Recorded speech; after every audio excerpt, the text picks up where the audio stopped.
धार्मिक एवं आध्यात्मिक शिव की नगरी वाराणसी में वैदिक सनातन धर्म व संस्कृति को अभिसंचित करने के पावन उद्देश्य हेतु ध्यान योग सिद्धाश्रम की स्थापना पूज्य गुरुदेव श्री स्वामी कमलेश्वरानंद जी के पावन सानिध्य में किया गया है। ऋषि मुनियों, साधु महात्माओं, संत मनीषियों की इस पवित्र धरती पर धर्म की स्थापना और लोक कल्याण के लिए हर युग में किसी न किसी रूप में ईश्वर का प्राकट्य होता आया है और पवित्र आत्माओं में ईश्वर का अंश उतरता आया है।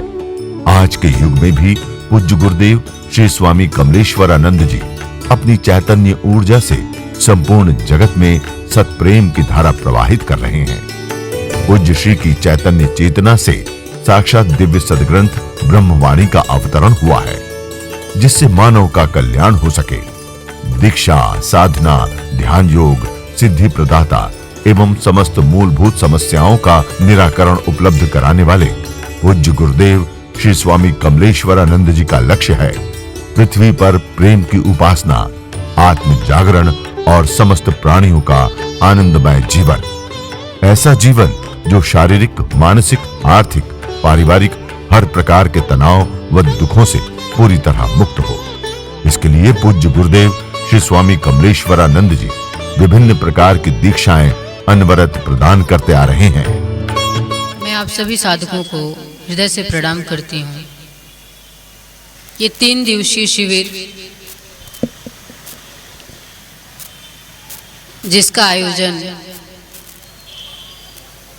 आप सभी लोग मिल करके किए हैं। शिविर का आयोजन जो लोग भी करते हैं अपना समय देते हैं, अपना धन लगाते हैं, अपनी ऊर्जा देते हैं। इतना सब कुछ आप जो करते हैं तो निश्चित ही आपको उसका लाभ भी उठाना चाहिए। गुरु को आप निमंत्रण देते हैं, अपने शहर में बुलाते हैं। किस लिए? सद्ज्ञान के लिए। जब जब गुरु हमारे बीच में उपस्थित होता है तो हमें सद्ज्ञान मिलता है और ज्ञान के माध्यम से हम सद्मार्ग की ओर चलने के लिए वो अपने सद्ज्ञान के माध्यम से हमें प्रेरित करता है।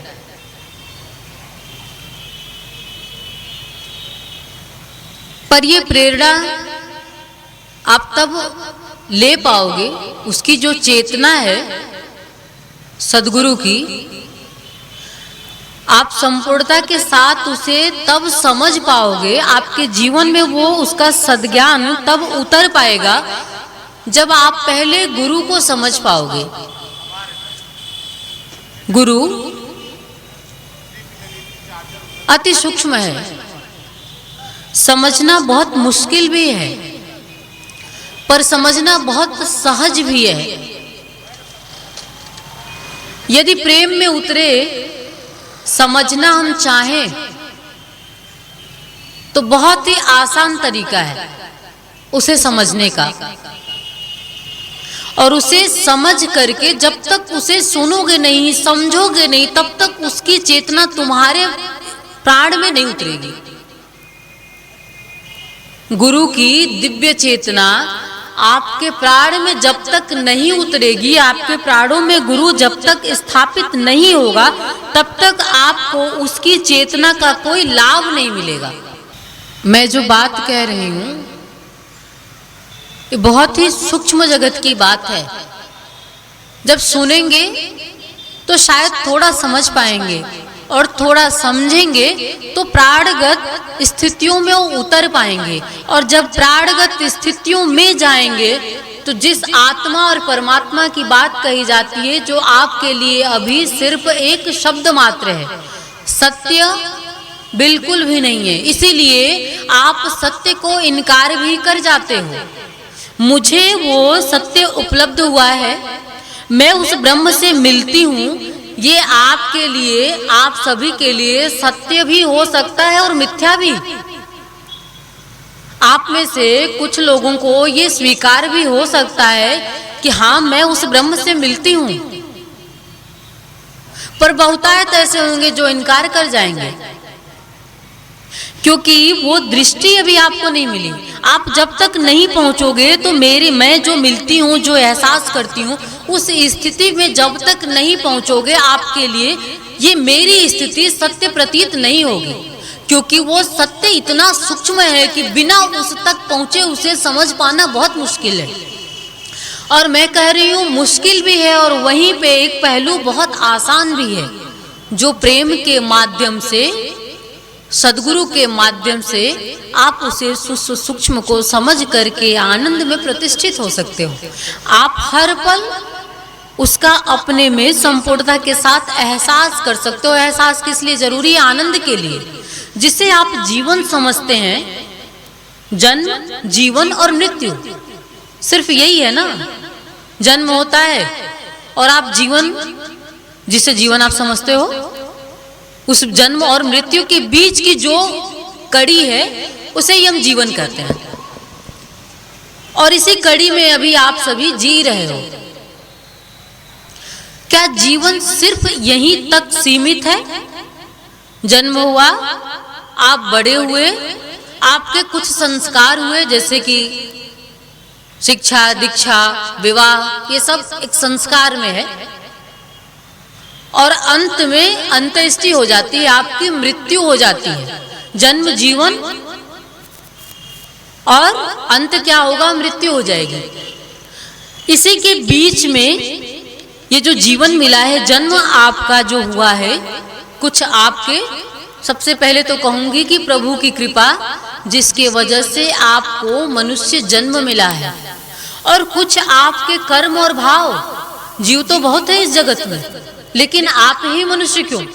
कुछ आपके ऐसे कर्म और भाव भी रहे होंगे कि प्रभु ने मनुष्य रूप में आपको जन्म दे करके एक फिर मौका दे दिया है कि तुम मुझे जान सकते हो, तुम मुझे जी सकते हो। ये समझना जरूरी है कि जो जीवन आप जीते हो, क्या ये सत्य है, और क्या ये यहीं तक सीमित है कि जन्म होता है, कुछ आप अपने जो कर्तव्य हैं उसे निभाते हुए, संसाधन इकट्ठा करते हुए, और अंततः मृत्यु तक पहुंच जाते हो। आपका सुबह से लेकर के रात तक, जितने जन्म से, जब से जैसे थोड़े थोड़े बड़े होते हो, समझ जब से आपकी बढ़ती है, तब से लेकर के और जब तक मृत्यु आ नहीं जाती है, सिर्फ एक ही काम आप करते हो, सिर्फ एक ही प्रयास आप करते हो, संसाधन इकट्ठा करने की। क्योंकि आप संसाधन से ही अपना सुख समझते हो, संसाधन में ही सोचते हो कि इसी में हमारा सुख निहित है, इसलिए आप उसी के लिए प्रयास करते रहते हो पूरी जिंदगी। लेकिन ये समझना भी जरूरी है, क्या इसके पार भी जीवन है? क्या इसके पार भी कुछ सत्य है जो आपकी आंखों से ओझल है? तो मेरे गुरु की कृपा से, मेरे प्रभु की कृपा से मैं इस चीज को समझ चुकी हूं कि ये जो जीवन आप जीते हो, इसके पार भी एक दुनिया है, जिसे आप आत्मा और परमात्मा की दुनिया कहते हो। वो भी सिर्फ आपके लिए है, उसे भी आपको जीना है, और जब तक आप उसे नहीं जियोगे, तब तक जो जी रहे हो ये पूर्ण नहीं होगा। संसाधन से कब तक तृप्त हो पाओगे, और संसाधन कब तक स्थायी रहेगा आपके जीवन में? जो कुछ भी इकट्ठा करते हो उसकी बात तो बहुत दूर की है। ये जो शरीर है ये भी संसाधन मात्र है, और एक दिन छूट जाना है। तो फिर उन संसाधनों के पीछे क्या मरना कि जिससे उपयोग करने वाले हो यही छूट जाने वाला है। मैं ये नहीं कहती हूं कि संसाधन इकट्ठा मत करो, पर संसाधन को साधन बना करके, साधन मात्र बना करके साध्य की ओर उन्मुख हो जाओ। और उन्मुख कौन करेगा?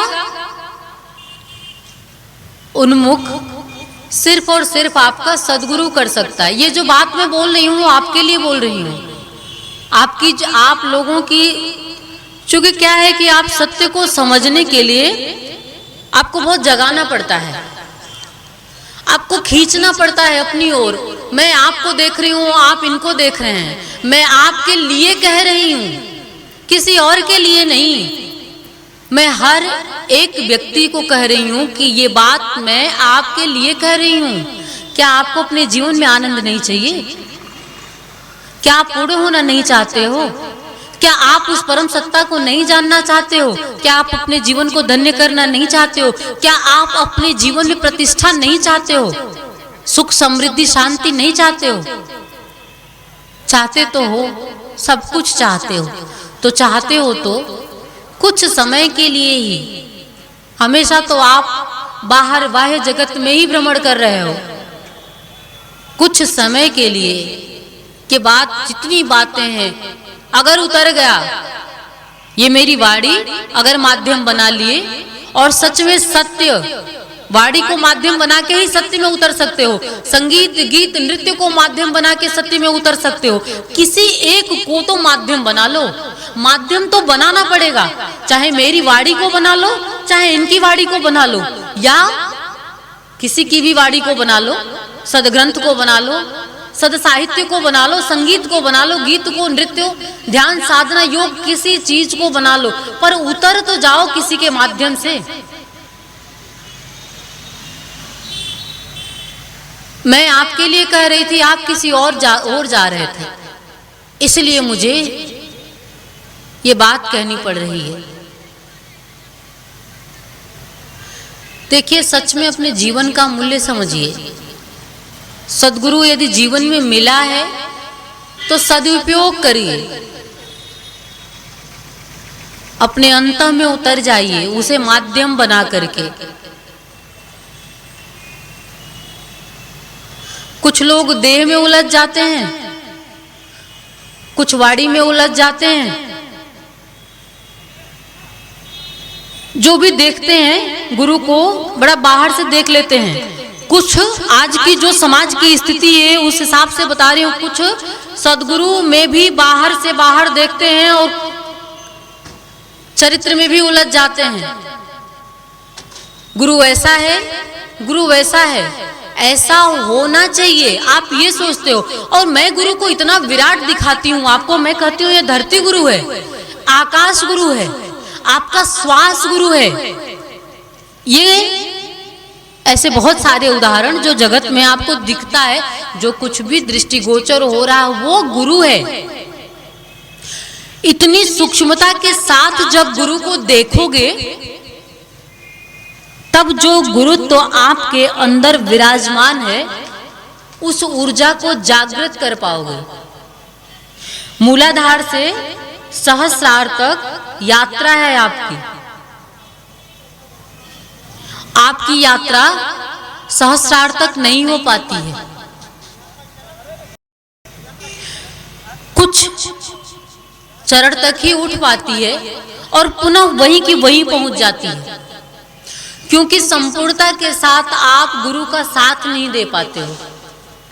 जब तक साथ नहीं दे पाओगे, जब तक उसे पूरी तरह से समझ नहीं पाओगे, तब तक आप उसे अपने जीवन में उतार नहीं पाओगे, और तब तक उससे आप लाभ नहीं उठा पाओ। गुरु से जुड़े हो, आपने दीक्षा भी ली, आप कहते हो कि मैं दीक्षित हूं, मैं किसी गुरु से जुड़ा हूं। और बहुत लोगों को ये भी कहते हुए सुना है कि गुरु जी से जुड़ा तो हूं पर मुझे लाभ नहीं हो रहा है। पहली बात तो ये कि आप लाभ भी जो सोचते हो वो बड़ा स्थूल सोचते हो। गुरु से भी लाभ सोचते हो तो संसारगत ही सोचते हो कि मेरा ये काम पूरा हो जाना चाहिए, शर्त रख देते हो। पूरा हो गया तो आप मेरे गुरुजी हो, मान लूंगी कि आपको ईश्वर प्राप्त है, इनके अंदर कुछ तो दिव्यता है, क्योंकि मैं इनसे मिला या मिली तो मेरा ये काम पूरा हो गया। और यदि काम पूरा नहीं हुआ तो गुरु है ही नहीं। बहुत लोग गुरु से नहीं जुड़े रहते हैं। उनके अर्थों में वैसे तो गुरु सबके अंदर विराजमान है, पर बहुत लोगों के अर्थों में वो किसी से नहीं जुड़े रहते हैं। क्या उनका काम नहीं होता है? काम तो सबका होता है, पर हम आपको सदगुरु के मिलने का अर्थ होता है काम से आप राम की ओर उन्मुख हो जाओ, संसाधन को साधन बनाते हुए साध्य की ओर उन्मुख हो जाओ।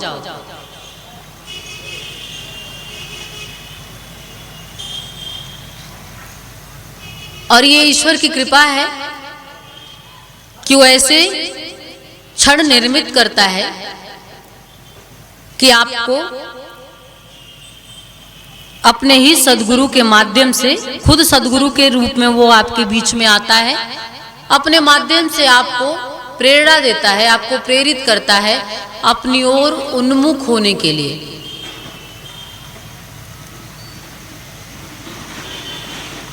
पर ये बात किसी किसी को ही समझ में आ पाती है और कोई कोई बिरला ही होता है जो उसकी ओर बढ़ पाता है। हमारे जैसे हर काल में लोग आते रहे हैं, ऐसा नहीं है कि हम अभी आए हैं, हमारे पहले भी बहुत लोग आ चुके हैं और सबने प्रयास भी किया है। ऐसे ही प्रयास करते रहते हैं तो कुछ गिने चुने नाम आ जाते हैं कि ये उपलब्ध हो गए। जैसे मीरा उपलब्ध हो गई, राधा उपलब्ध हो गई, बुद्ध उपलब्ध हो गए, राम और कृष्ण जिनको आप ब्रह्म मानते हो। इतने वर्षों में कुछ गिने चुने नाम आते हैं। क्यों? क्योंकि कोई कोई ही गुरु को समझ पाता है और अपने हृदय में उसे स्थापित करके उसे संपूर्णता के साथ जी पाता है। और जो जो जी लेता है, राम क्यों ब्रह्म हुए? सिर्फ इसलिए क्योंकि संपूर्णता के साथ अपने में उस प्रभु को उन्होंने जी लिया। जो जो जी लेता है, जो जो उसके प्रेम में उतर जाता है, सिर्फ वही और वही इस संसार में प्रतिष्ठित होता है और सिर्फ उसे ही ये समाज भगवान मान करके पूजता है। मत बनो भगवान, मैं तो वैसे, मैं कहूं तो मैं आपको भगवान ही बनाना चाहती हूँ, इसीलिए प्रयास भी कर रही हूँ। क्योंकि भगवान, भगवान है कौन? सद प्रवृत्ति को जो धारण करता है, सदमार्ग पे जो चलता है, वही तो भगवान है। सदगुणों के कारण ही तो किसी को भगवान मान। क्यों इनकी पूजा करते हो आप? कुछ इनमें अच्छा लगता होगा, कुछ जो सदगुण होंगे अपनी ओर आपको खींचते होंगे, जिसके कारण कुछ दिव्यता होगी इनमें, कुछ पवित्रता होगी इनमें, जिसको देख करके आपको लगता होगा कि ये सदपुरुष है और इन्हें हम गुरु मान सकते हैं। कुछ दिखता होगा, वही जो इनकी दिव्य, इनको मानने का अर्थ क्या होता है?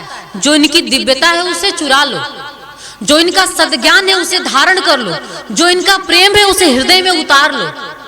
सदगुरु को मानने का अर्थ ये होता है कि उसके अंदर जो कुछ भी अच्छा है उसे चुरा लो, उसे अपना बना लो। जिस दिन आप ऐसा कर सकोगे उस दिन आप सदगुरु को धारण करोगे अपने जीवन में। और जब तक नहीं कर पाओगे आपकी गुरु दीक्षा अधूरी है, पूरी नहीं हुई है। और पूरा आपको होना है। आप प्रभु की अमृत वाणी को सुन सकें, उसे माध्यम बना करके अपने हृदय में उतर सकें और उनके होने का लाभ प्राप्त कर सकें। यही मैं प्रभु से प्रार्थना करती हूँ और आप सबसे भी निवेदन करती हूँ कि अपने अंत में प्रवेश करने का पूर्णतः प्रयास करो, प्राण में उतर करके सुनने की कोशिश। अन्यथा अध्यात्म जगत बहुत ही मुश्किल है, बहुत कठिन है। इतना साधारण नहीं है कि ये वाणी जो मैं बोल रही हूँ आपके, मैं जानती हूँ, मैं बोल तो रही हूँ, पर आप उतना समझ नहीं पा रहे हो, और समझ भी रहे हो तो ले नहीं पा रहे हो, क्योंकि लेना कठिन होता है। चोट कर रही हूं कहीं आपको। कोई भी व्यक्ति जब सोता रहता है और उसे जब दूसरा व्यक्ति जगाने के लिए जाता है तो उसे बड़ा पीड़ा होती है, जागना नहीं चाहता है। सोया हुआ व्यक्ति कभी जागना नहीं चाहता है, भले समय निकल जाए, और जब जागता है तो बहुत पछताता है कि अब तो मेरे पास समय ही नहीं है। आप जाग सको, पूर्णता के साथ, संपूर्णता के साथ उस प्रभु को धारण कर सको, ये प्रभु से मैं निवेदन करती हूँ। आइए एक बार प्रेम से बोलते हैं, जय श्री नारायण, जय श्री नारायण, जय श्री नारायण। परम पूज्य गुरुदेव की, परम पूज्य गुरुदेव की, परम पूज्य गुरुदेव की। ओम देव शांति शांति, परमात्म प्राप्ति ओम। मेरे साथ इस मंत्र का आप जप करेंगे 2 मिनट तक। ओम देव शांति शांति परमात्म प्राप्ति। ओम ओम देव शांति शांति परमात्म प्राप्ति। ओम ओम देव शांति शांति परमात्म प्राप्ति। ओम ओम देव शांति शांति परमात्म प्राप्ति। ओम देव शांति शांति परमात्म प्राप्ति। ओम देव शांति शांति परमात्म प्राप्ति। ओम देव शांति शांति परमात्म प्राप्ति।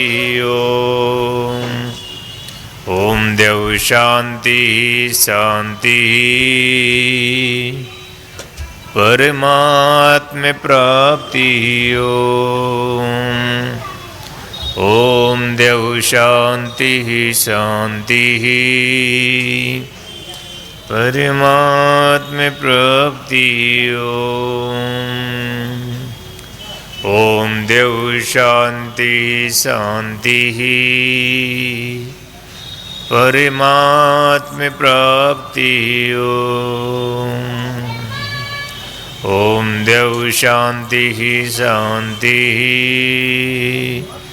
परमात्म प्राप्ति। ओम देव शांति शांति परमात्म प्राप्ति। ओम देव शांति शांति परमात्म प्राप्ति। ओम देव शांति शांति परमात्म प्राप्ति। ओम देव शांति शांति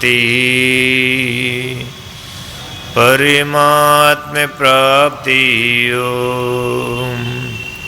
ओम देव शांति शांति परमात्म प्राप्ति। ओम देव शांति शांति परमात्म प्राप्ति। ओम देव शांति शांति परमात्म प्राप्ति। ओम देव शांति शांति परमात्म प्राप्ति। हरि हरि ओम।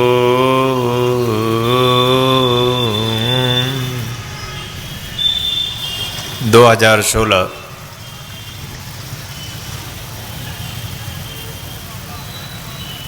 हम सब के लिए नव चेतनावान बने, हमें हमारा नव जीवन प्राप्त हो, इसके लिए हमारा हर पल अपने प्रभु से, अपने गुरु से प्रार्थना में व्यतीत हो कि हे प्रभु, हे गुरुदेव, मेरे भी जीवन में नूतनता आए, नवीनता आए, हम भी सद्विचारों से संपन्न बने, अच्छा विचार हमारा जीवन बने, ऐसी उच्चतम भावनाओं के साथ ऐसे चिंतन और मंथन के साथ हमारा जीवन ऐसी प्रार्थना के साथ व्यतीत होता है या नहीं, इसका विश्लेषण करना आपका कर्तव्य और धर्म है।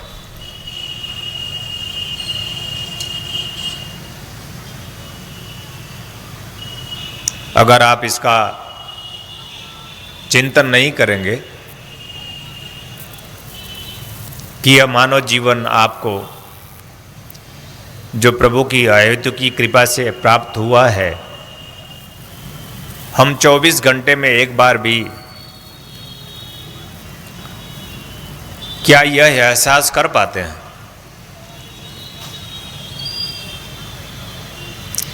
कि यह मानव जीवन धन्य है और प्रभु की कारुणिक कृपा का परिणाम है। और अगर यह चिंतन हमारा किसी दिन किसी पल में नहीं बनता तो हम मनुष्य होकर भी पशु के समान जीवन व्यतीत करते हैं।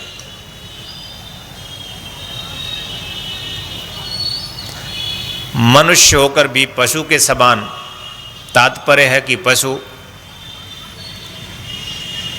कोई चिंतन नहीं करता, कोई विचार नहीं करता, वह देहगत जीवन जीता है, शरीरगत जीवन जीता है, अपने देह की आवश्यकताओं की पूर्ति ही सिर्फ करता है कि उसका शरीर जो देह उसे प्राप्त हुआ है और उसे संबंधित संसाधन भोजन आदि उससे प्राप्त हो और वो खाता रहे,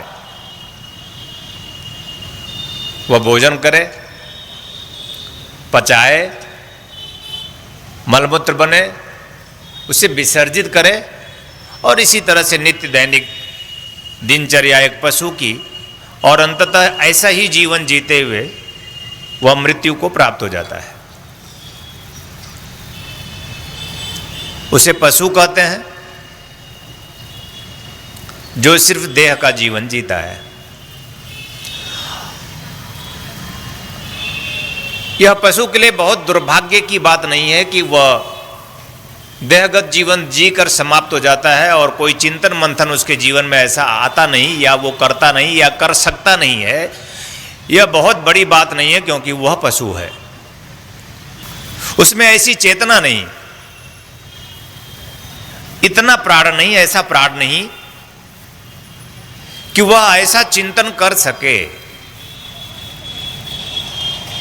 तो बहुत बड़ी बात नहीं है कि वह समाप्त हो जाता है, वह मर जाता है। पशु मर जाता है, कोई बहुत बड़ी बात नहीं होती। इस तरह से मर जाता है, देहगत जीवन जीते हुए मर जाता है। लेकिन मनुष्य चिंतन कर सकता है, विचार कर सकता है, सोच सकता है, और देह का जो जीवन है उससे पार भी जा सकता है। यानी देह का जीवन जीना पशुवत जीवन जीना है, और देह का जीवन मनुष्य भी जीता है, जीना पड़ता है, जीना पड़ेगा। इस स्थिति में हम भी पशु के समान हैं। चेतना के स्तर में अगर हम देखेंगे तो पशु में और हम में भिन्नता है। क्या भिन्नता है आप में और पशु में? कि पशु सोच नहीं सकता और आप सोच सकते हैं। पशु विचार नहीं कर सकता शुभता का, श्रेष्ठता का, सर्वोच्चता का, परमोच्चता का, उस परम चेतना का चिंतन पशु नहीं करता, मनुष्य कर सकता है। इतना अंतर है। पशु में मैंने कहा ऐसा प्राण नहीं है, ऐसी चेतना नहीं है, इतना प्राण नहीं है कि वह ऐसा सोच सके कि हमारा जीवन हमें क्यों प्राप्त हुआ है। और मनुष्य सोच सकता है, विचार कर सकता है, चिंतन कर सकता है कि उसका जीवन उसे क्यों प्राप्त हुआ है। हमारे सद धर्म, हमारे सदशास्त्र, हमारे सदगुरु, सदवेत्ता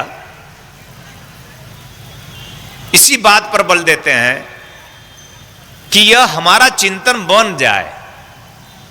हमारा उनका मिलन भी इसी बात में सिद्ध होता है कि यह चिंतन बना या नहीं बना। अगर आपका मन बन जाए, गुरु मिलने का अर्थ यही है, गुरु दीक्षा का अर्थ भी यही है, गुरु को जीवन में धारण करने का अर्थ भी यही है कि हमारा जो वाह्यगत जीवन है, जो सिर्फ देहगत जीवन हम मनुष्य होकर जी रहे हैं, जिसमें दुर्भिक्षता है, जिसमें दीनता है, जिसमें हीनता है, जिसमें मलिनता है, जिसमें मलमूत्र भरा हुआ है, जिसमें कुछ भी ऐसा नहीं है जो सुंदर है देह में। आपका लार आप अपने हाथ पे नहीं ले सकते, थूक लीजिए अपने हाथ पर और देखिए जरा उसको। अपना ही थूक आप अपने हाथ में लेना पसंद नहीं करते। आपको खांसी आती रहे और आती रहे तो घर परिवार में लोग आपसे दूरियां बना लेंगे, 1 दिन 2 दिन 3 दिन 4 दिन के बाद, कि तो इनकी आदत है खांसी की, हमें भी इन्फेक्शन हो जाएगा। आपको सर्दी हो तो थोड़ी दूरियां बढ़ जाती हैं लोगों की। आपके अंदर जो कुछ भी है, लार है, थूक है, मल है, विष्ठा है, आप उसे स्वयं भी पसंद नहीं करते, जबकि आपका ही है, आपके ही शरीर में भरा पड़ा है। ये चिंतन होता नहीं और हम ऊपर से अपने आप को सजाते हैं, संवारते हैं और सुंदर लगने के लिए हर एक संभव कोशिश करते हैं।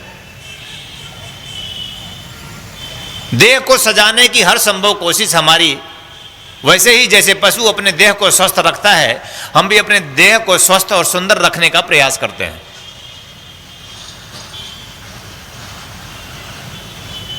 और देह से लगा हुआ जो कुछ भी हमें प्राप्त करना है, सिर्फ उसे ही प्रयास करते हैं प्राप्त करने के लिए। और जब देह है तो काम है, जब देह है तो काम होगा, जब देह है तो काम वासना का जीवन होगा। पशु में भी काम वासना है, हम में भी काम वासना है, जो भी देहधारी हैं सब में काम है। और काम से मुक्ति संभव नहीं, क्योंकि देह है। तब तक जब तक हम देह में रहेंगे, हमारा देह हमें मिला है, तब तक हम काम वासना में जीवन जिएंगे। जीवन जीने के लिए हमें बाध्य होना पड़ेगा, और हम जीवन जीने के लिए काममय जीवन, कामयुक्त जीवन जीने के लिए हर एक जीव बाध्य है, क्योंकि देह की प्रवृत्ति काम है। देह की प्रवृत्ति राम नहीं है, देह की प्रवृत्ति काम है। देह की चेतना काम की चेतना है।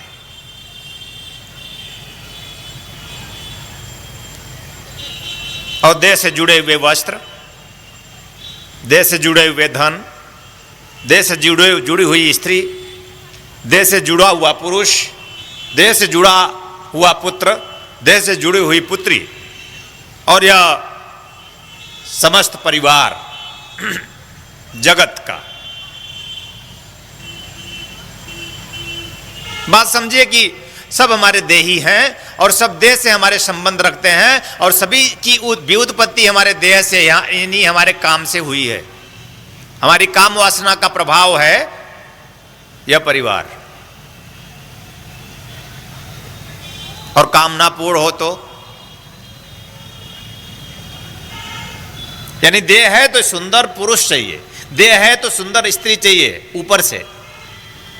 अंदर से पुरुष सुंदर है या स्त्री सुंदर है, इसका चिंतन मंथन सामान्य तौर पर आप नहीं कर सकते।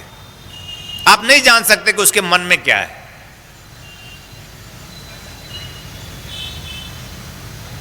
तो आप धोखे में हैं। देह का जीवन धोखे का जीवन है। देह का चिंतन धोखे का चिंतन है। देह का मंथन धोखे का मंथन है। सिर्फ देह का, मनुष्य जीवन की उपादेयता, सिद्धि और सफलता, श्रेष्ठता, सर्वोच्चता इस बात में है कि वो देह से पार और परे का चिंतन मंथन करे। जो करता है वो शिष्य है। मैं अगर यह चिंतन करता हूं प्राण की, आत्मा की, परमात्मा की, तो मैं शिष्य हूं, और मैं पहुंच जाता हूं तो मैं गुरु हूं। एक ही जीव शिष्य होता है और एक ही जीव पहुंचकर गुरुता प्राप्त करके गुरुत्व धारण कर गुरु बन जाता है। यह जीव की स्थिति है कि वह दुखी रहे या वह सुखी रहे, वह दुखी जीवन जीते हुए समाप्त हो या वह परम सुख का जीवन जीते हुए समाप्त हो, समाप्त यह देह होगा।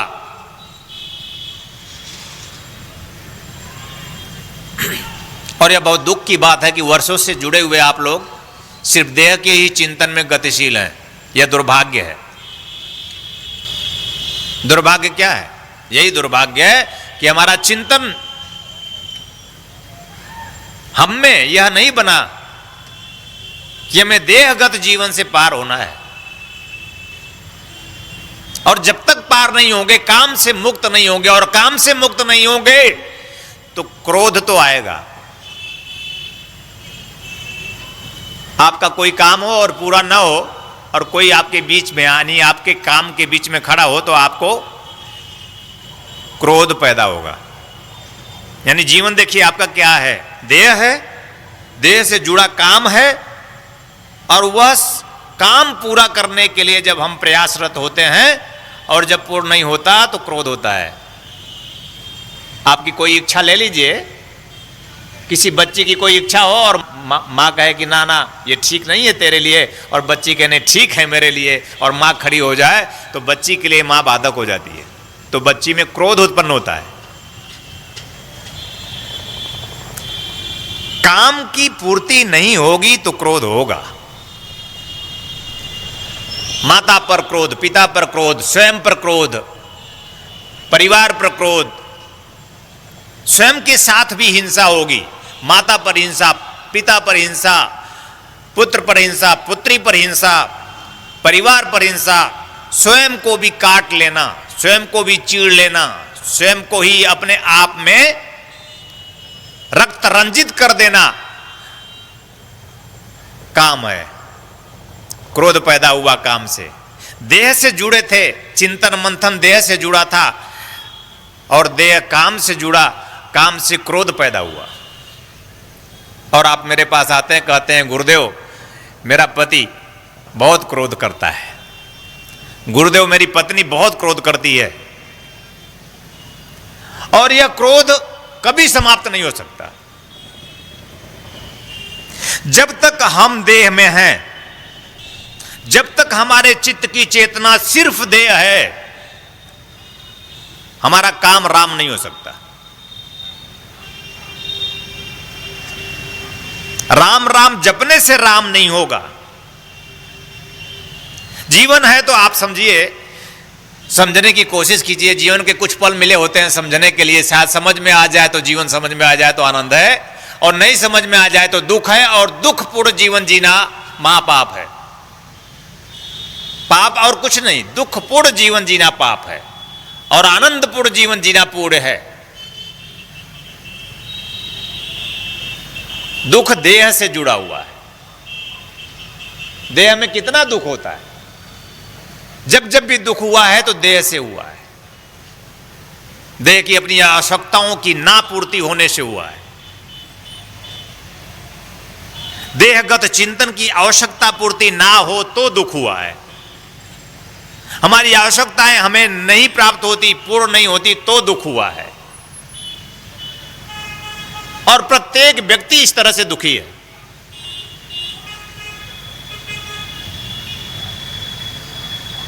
इस संसार का हर एक व्यक्ति दुखी है, किसी वस्तु के कारण नहीं, किसी पदार्थ के कारण नहीं, किसी संसाधनों के कारण नहीं, कि किसी गरीबी और अमीरी के कारण दुखी नहीं है। देह के कारण दुखी है, देहगत चिंतन के कारण दुखी है।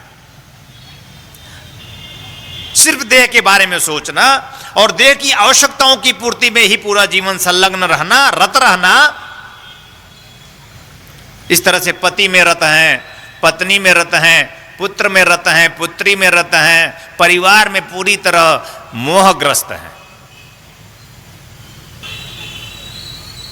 कामात क्रोधो भी जायते, यानी ये जो काम है जब पूरा नहीं होता तो गीता भी परिणाम रखती है, गीता भी प्रत्यक्ष करती है प्रमाण कि ये जो काम है पूरा नहीं होता, देह से जुड़ा, तो हम में क्रोध होता है।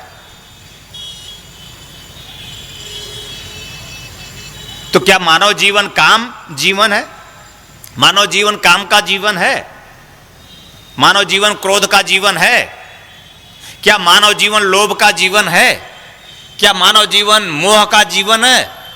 किसी भी शब्द शास्त्र में 108 उपनिषद हैं, किसी में नहीं लिखा है कि मानव जीवन काम का जीवन है।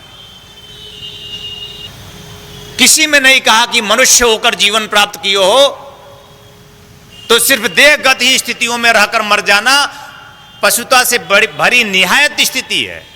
पशु मर जाता है कोई चिंता का विषय नहीं, मनुष्य मर जाता है पशु बनकर तो एक चिंता का कारक है। जीवन गवा दिया आपने देह में, काम में, क्रोध में, लालच में, लोभ में। लोभ होगा और उसके लिए हम झूठ बोलेंगे, उस लोभ की पूर्ति के लिए हम झूठ बोलते हैं, धन कमाते हैं, गलत करते हैं, फरेब करते हैं।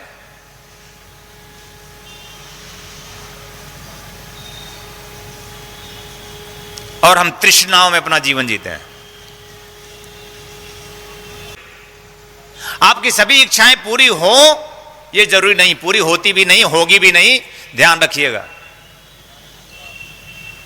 लेकिन जो भी इच्छाएं पूरी हो जाए वो प्रभु ने चाहा था इसलिए पूरी हुई। आपके जीवन में जो भी इच्छा पूरी हुई और सुख मिला तो सिर्फ प्रभु ने चाहा था। वो अभी आज ही मुझसे कह रहे थे कि ये जरूरी नहीं है कि तुम्हारी सभी इच्छाएं मैं पूर्ण करूं ही।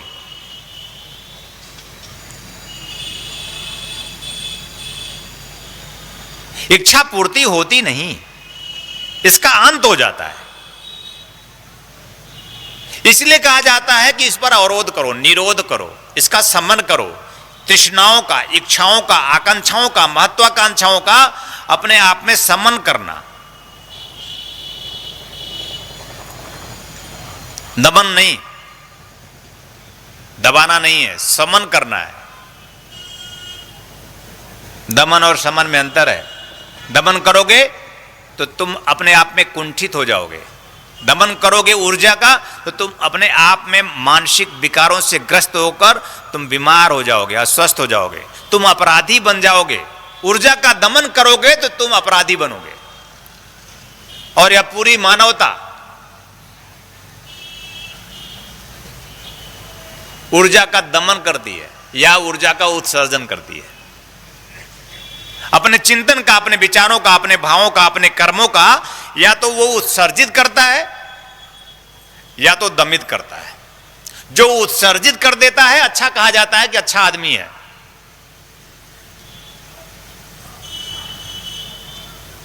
और जो दमित कर लेता है, ऊपर से अच्छा बना रहता है, एक दिन अपराध करता है। एक सामान्य आदमी इन्हीं दो स्थितियों में जीता है, या तो वो ऊर्जा को दमित करेगा या उत्सर्जित करेगा। हमारा अध्यात्म दोनों को स्वीकार नहीं करता। दोनों रोग है और दोनों देह से जुड़ा हुआ है। दोनों देहगत जीवन जीकर समाप्त हो जाते हैं। अध्यात्म कहता है ध्यान में आओ, ध्यान में आओ। ऊर्जा जहां से उठी है उसी में उसका विलय कर दो पूरी तरह से। एक बूंद जहां से उछली है उसी में उसको समाहित कर दो, वह वही हो जाए जो थी। एक बूंद समुद्र से उछले और फिर समुद्र में गिरकर वही हो जाए तुम भी जहां से उछल कर आए हो, तुम्हारा भी जन्म जहां से हुआ है, जब तक तुम उसमें नहीं समाहित होगे तब तक तुम देहगत जीवन से पार नहीं हो सकते। जब तक तुम्हारा चिंतन मन नहीं बनेगा, देह से काम है, मन से प्रेम है,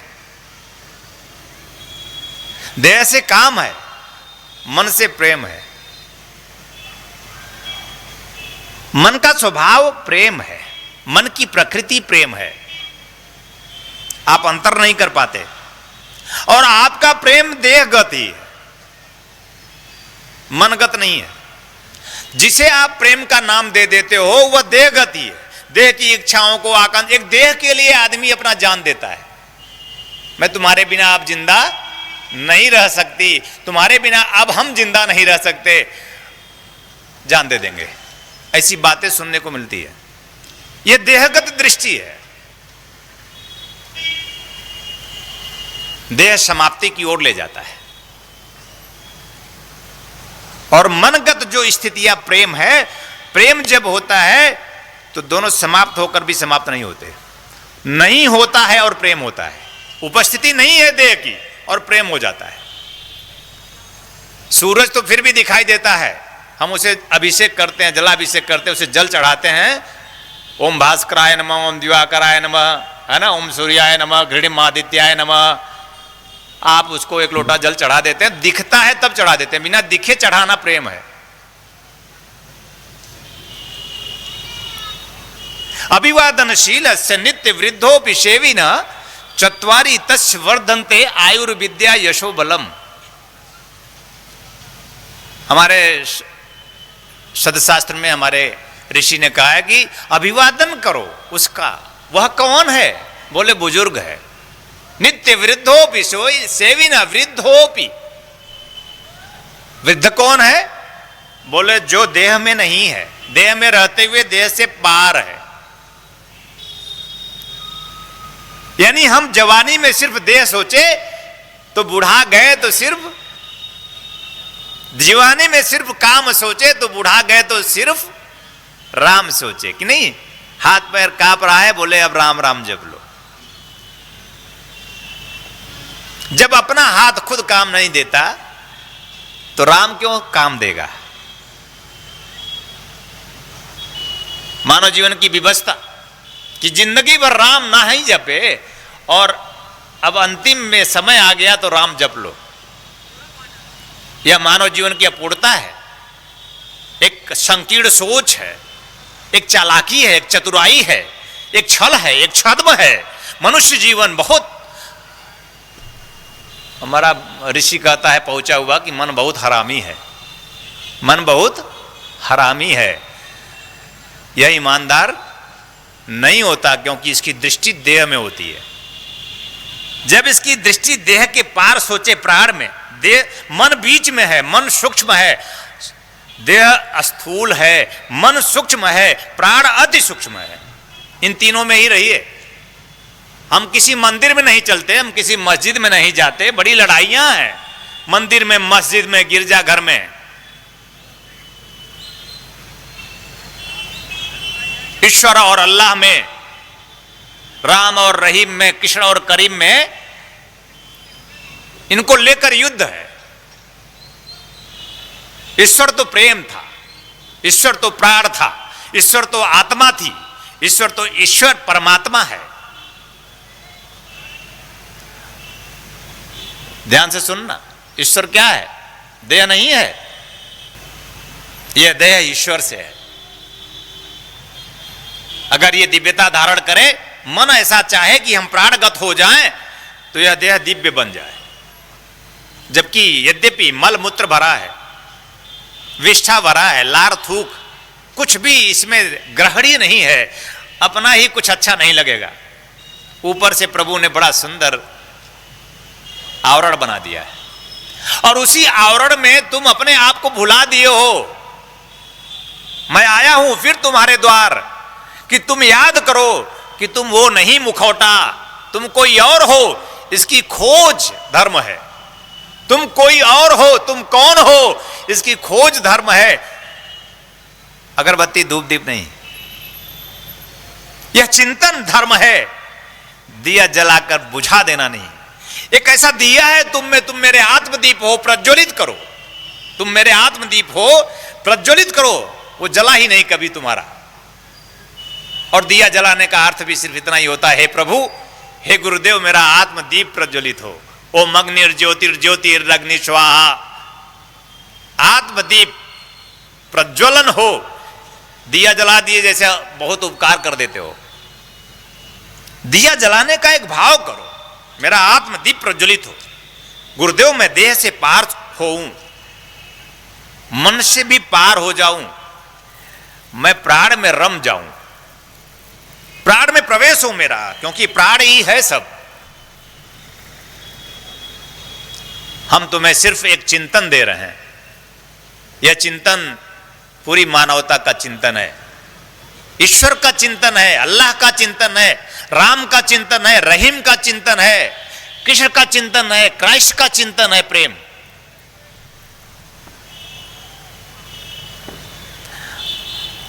और इन्हीं के नाम पर हम लड़ते हैं। जीवन का सबसे बड़ा दुर्भाग्य, जिन्होंने संदेश दिया इस पूरी मानवता को, पूरे विश्व में एक ही संदेश, प्रेम है जीवन, आज हम उन्हीं को लेकर लड़ते हैं। हम जागते नहीं, हम होश में होते नहीं, तो हम युद्ध करते हैं। बहुत भयावह स्थितियां हैं आने वाले समय में। आप जाग सके तो जाग सके, अन्यथा आप भी उसी काल कौलित हो जाएंगे जैसे सब होंगे काल कौलित।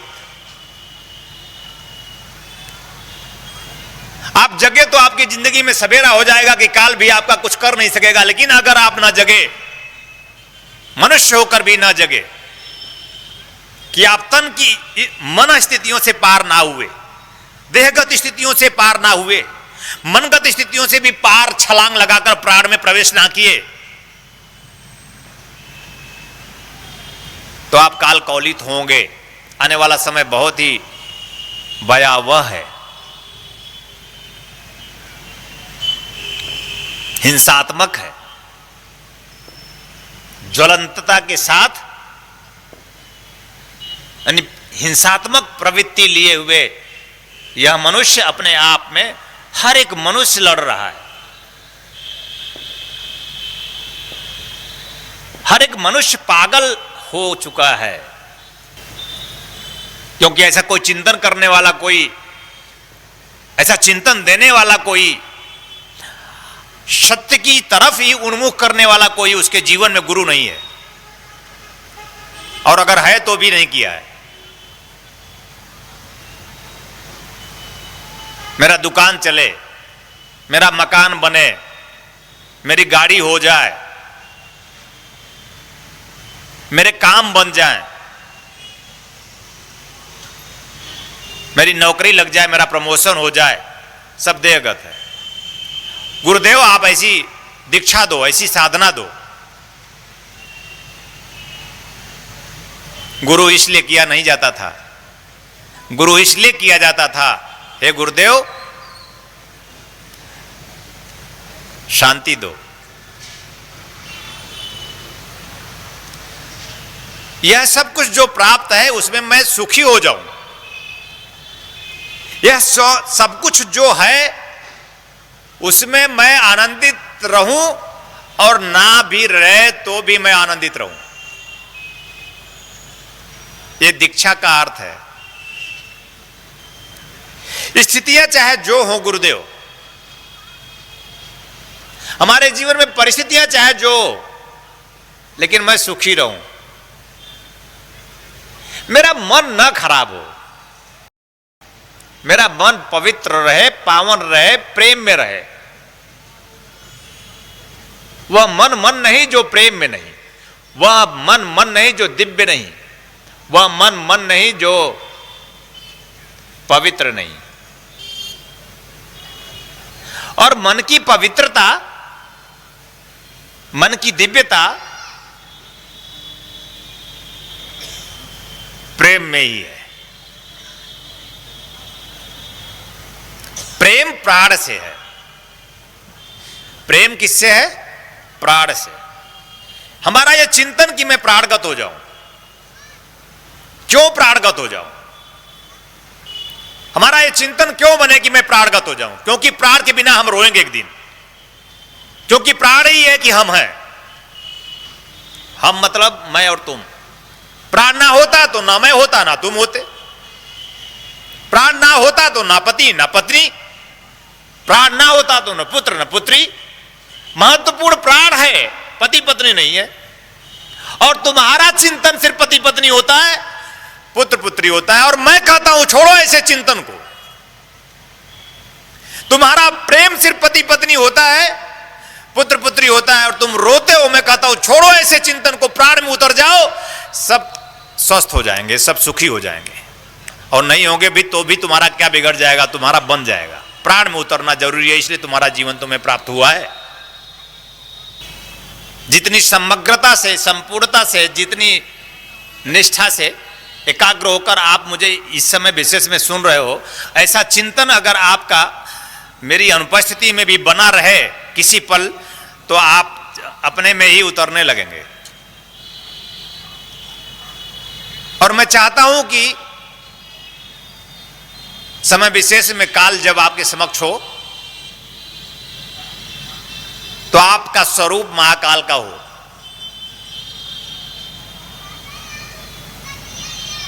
क्योंकि हमारे शास्त्र में लिखा है, और आप प्रबुद्ध कहते भी हैं कि कंकर कंकर शंकर है। बड़ी व्यापक दृष्टि है हमारी भारतीय संस्कृति की धारा में, हमारे आर्यों ने रची। कंकर कंकर शंकर है, और माता में नहीं दिखता, पिता में नहीं दिखता। विडंबना है। शंकर नहीं दिखेगा, मतलब प्राण। यह दृष्टि किसे प्राप्त हुई? कंकर कंकर में शंकर है, जो प्राणगत हुआ। जो देहगत होगा उसको ऐसी दृष्टि प्राप्त होगी नहीं। वो साधारणतः मां को भी उतना आत्मसम्मान या पिता को उतना आत्मसम्मान नहीं दे पाता जीव, उसके पुत्र पुत्री जितना दे पाए, देना चाहिए। संस्कार बस, संस्कृति बस, शिक्षा बस। हमारी संस्कृति का अर्थ होता है आत्मसम्मान की भावना। हमारी शिक्षा का अर्थ होता है आत्मसम्मान की भावना। हमारे संस्कार का अर्थ होता है हम एक दूसरे का आत्मसम्मान करें। ना हम हिंदू हैं, ना हम मुसलमान हैं, हम ईश्वर हैं। हम प्रेम में हैं, हम प्रेम में हैं, हम प्रेम में होकर जीवन जिए। इसे प्राणस चेतना कहते हैं।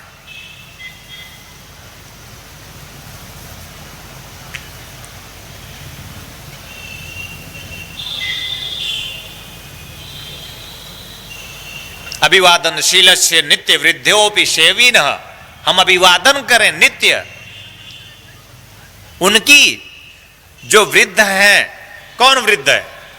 स्थूलता माता पिता, हमारे दादा, हमारे दादी, हमारे बुजुर्ग जन, ये हमारे वृद्ध हैं। अभी स्थूलता पर ध्यान देना। माता पिता स्थूलता, हमारे परिवार में बड़े बुजुर्ग सब हमारे वृद्धोपि। उनकी नित्य सेवा करनी है, आत्मसम्मान देनी है, उनकी पूजा करनी है।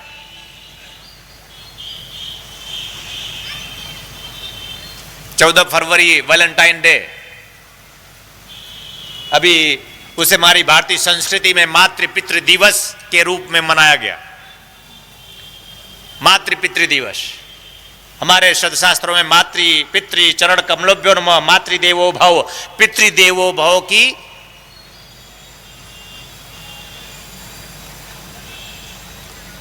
मन स्थिति दर्शाती है हमारा सदशास्त्र।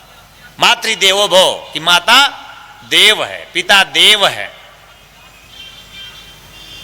हम कहां देख पाते हैं माता पिता को देवता?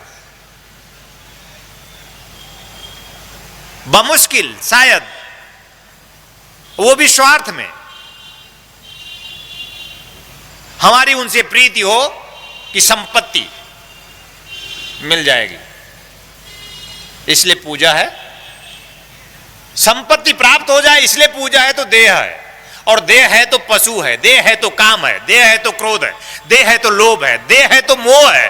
और ऐसा ही जीवन जीते हुए हम समाप्त हो जाते हैं। देह जगत जीवन, जड़वाद, कि हम पोषक हैं, जड़वादी मानवता के पोषक हम,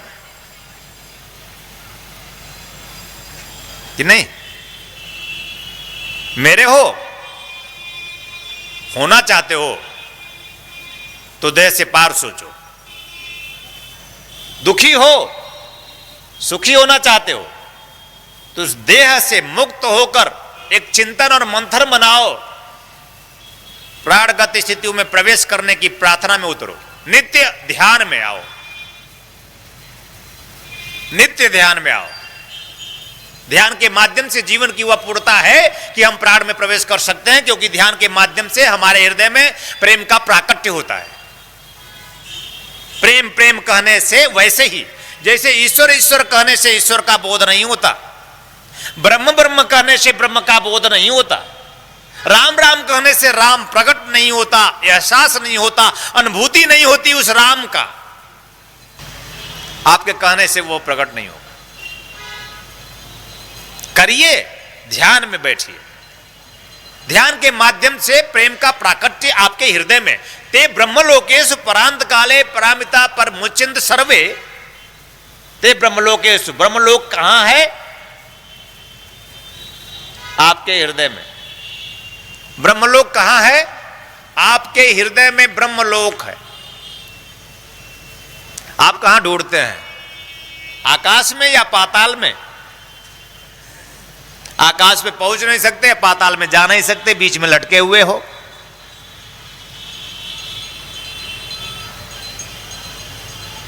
कहते हैं कि वह कहां मिलेगा? बोले आकाश। तुम भी तो हाथ ऊपर करते हो, हे भगवान, जैसे आकाश में कहीं झूल रहा है भगवान, फांसी लग गई है भगवान को, क्योंकि तुम्हारा भगवान आकाश में है? भगवान को फांसी ना लगाओ।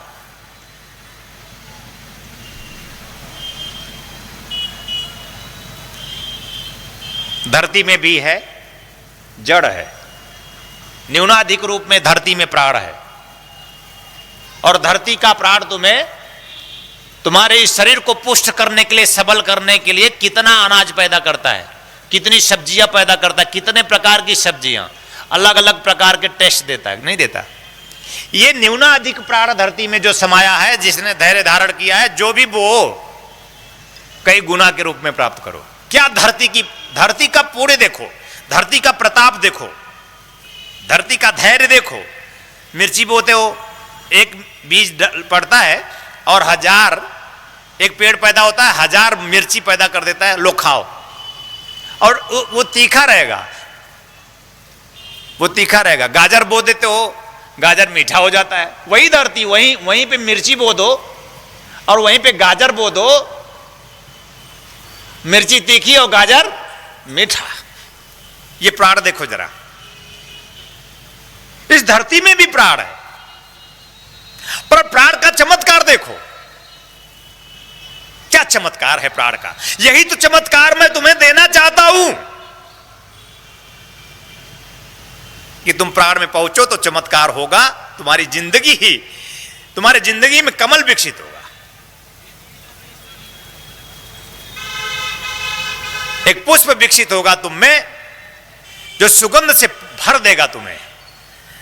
पर तुम हमारे बिना ये चिंतन नहीं करते, तुम हमारे बिना हमारा ये चिंतन, हमारा ये मंथन, सत्य की तरफ जो मैं सदप्रेरणा तुम्हें वर्षों से देता आ रहा हूं, तुम धारण नहीं करते।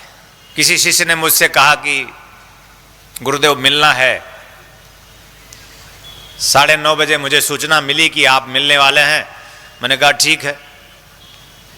कोशिश की, मुझे सूचना मिली तो मैंने उनसे कहा कि आप मत मिलिए, कल मिल लीजिए। तो उन्होंने कहा कि नहीं गुरुदेव मैं तैयार हूं, मैं बस निकल पड़ा हूं।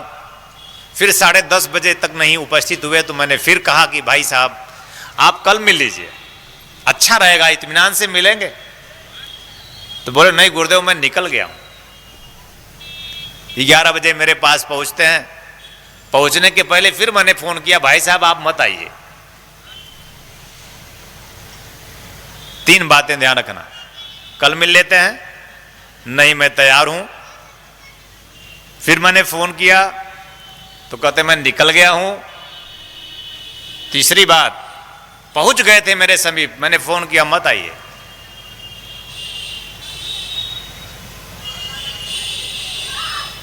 मिलन कभी संभव नहीं होगा कि गुरु इंतजार करेगा। वह मिलन जिसके लिए तुम्हारा जन्म हुआ है, ध्यान रखना, तब होगा जब तुम प्रेम में होगे। वह मिलन जिसके लिए तुम्हारा जन्म हुआ है तब होगा जब तुम प्रेम के साथ प्रतीक्षा में होगे। प्रेम ही नहीं, प्रतीक्षा भी। बोले कब तक? बोले मरते दम तक। कब तक? बोले कई कई जन्म तक भी प्रतीक्षा अगर करनी पड़े कि वह प्राप्त हो, जिसको प्राप्त करने के बाद कुछ भी प्राप्त करना शेष नहीं रह जाता और मनुष्य जीवन धन्य हो जाता है, आनंद से भर जाता है, तो प्रेम और प्रतीक्षा यानी इंतजार आपको करना है। और आप घर पर बैठ के फोन लगाते हो कि गुरुदेव आए क्या,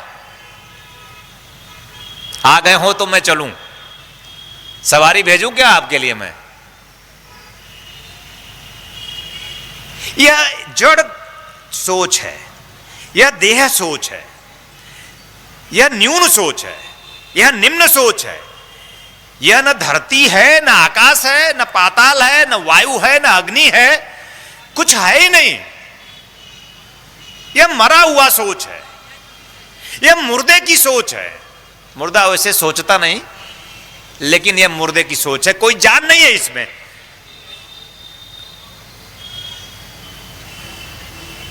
यह इसलिए परिचर्चा हो रही है धरती की, क्योंकि पंचभूतों से तुम्हारा यह शरीर बना है। तुम्हारे देह का निर्माण पंचभूतों से हुआ है, क्षिति, जल, पावक, गगन, समीरा। पंच तत्वों से मन नहीं बनता, ध्यान रखना, पंच तत्वों से देह बनता है। और इन पंच तत्वों की आवश्यकताएं हैं हमारा काम, और हमारा काम है तो हमारा क्रोध भी है, हमारा लोभ भी है, हमारा मोह भी है। मैं बार बार आ रहा हूं क्योंकि हम इसी में अटके हुए हैं, तुम्हारे साथ हम भी अटके हुए हैं। ऐसा नहीं कि तुम ही अटके हुए, हम भी अटके हुए हैं, क्योंकि तुम जब तक वहां से जहां अटके हो, भटक रहे हो, अगर वहां से जब तक तुम नहीं निकलोगे, मैं तुम्हारे साथ ही वहीं पे दलदल में फंसा रहूंगा। तुम क्या समझते हो मैं यहां बैठा हूं? तुम्हारे अंदर मैं विराजमान हूं, और तुम जितनी चोरियां करते हो मैं सब जानता हूं, क्योंकि मैं अंदर हूं। बाहर होता तो न जानता। जैसे तुम मेरे बारे में, मेरे मन में इस समय तुम्हारे कई गालियां दे रहा हूं, तुम्हें नहीं पता। तुम भी मन में कितनी गालियां कितने लोगों को देते हो, किसी को क्या पता, क्योंकि तुम बाहर हो। बाहर वालों से जो बाहर होते हैं वो कुछ नहीं जानते, एक दिन समाप्त हो जाते हैं। लेकिन जिन जिन लोगों ने भीतर दौड़ लगाई, जिन जिन लोगों ने भीतर दौड़ लगाई, तो वही पाई वो मूल। पायो जी मैंने एक ऐसी स्त्री जिसके पास वह सब कुछ था, मीरा नाम है। ऐसी स्त्री जिसके पास सब कुछ था, वह जो सब कुछ प्राप्त करने के लिए हम सब प्रयासरत हैं, देहगत जीवन जीने के लिए, सुखी जीवन जीने के लिए, सर्वस्वता के साथ प्रभु ने दिया था। राज रानी थी वो।